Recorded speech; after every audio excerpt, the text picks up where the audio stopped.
sabi ko, pag may mga love scenes na walang exposures, okay lang. Suggestive lang, then okay lang. Kaya mga kissing scenes, then okay lang. Kasi may anak na ako eh. Dalawa na eh, kakapanganak ko lang. Di ba? So, tapos yung isa dalaga na rin, baka mabuli sa school.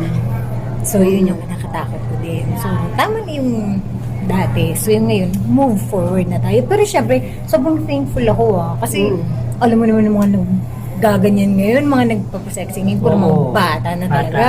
Magaganda, mga bata, di ba? Sila AJ Raval. So, hayaan na lang natin dun sa mga magaganda talaga at mga sariwa. Tayo dapat move forward na tayo. Pwede tayo magkontrabida, di ba? Pwede tayo maging nanay, di ba? Pero syempre, nakaka-flattering naman yun. Flattering naman yun. Kinukuha ka pa sa ganun. Ganun mga eksena. Correct. Siyempre, thankful ako sa Viva Max. Salamat po. Pretty pa pala ako.